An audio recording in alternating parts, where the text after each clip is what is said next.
நாள் ஒரு காட்டில் ஒரு புறா குடும்பம் வாழ்ந்துட்டு இருந்துச்சாங்க.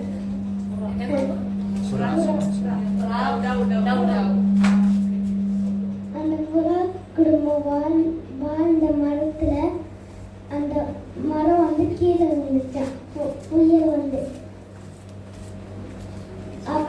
அப்ப அந்த புறா வந்து மரத்தை தேடி போயிடுச்சான். அப்ப தண்ணி பக்கத்துல 2 மரம் இருந்துச்சான். ஒன்று பெருசு ஒன்று சின்னது. அப்ப அந்த பெரிய மரம் கிட்ட போய் கேட்டுச்சான், எனக்கு நீ இடம் கொடுத்தியான்னு. ஆனா அது முடியாதுன்னு சொல்லிச்சான். அப்ப அந்த சின்ன மரம் கிட்ட போய் கேட்டப்ப அது ஓகேன்னு சொல்லிச்சான். அதுக்கப்புறம் நைட்டு புயல் வந்துச்சான். அப்போ அந்த புயல்ல அந்த பெரிய மரம் கீழே விழுந்துச்சான்.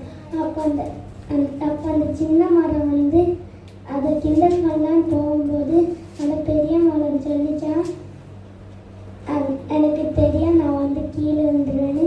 நான் ஆல்ரெடி ரொம்ப வீக், எனக்கு செம்ம வயசாயிடுச்சு. அதனால தான் நான் வந்து என் மரத்தில் சேர்த்துக்கலன்னு சொல்லிச்சான். இந்த மாரல் ஆஃப் தி ஸ்டோரி வந்து நம்ம நினைக்கிறதெல்லாம் நம்மளுக்கு கிடைக்காது, ஏதாச்சும் ஒன்று தான் கிடைக்கும். அது நல்லதுக்கு தான். The heart of the man plans his way, but the Lord establishes his steps. Proverbs 16:9.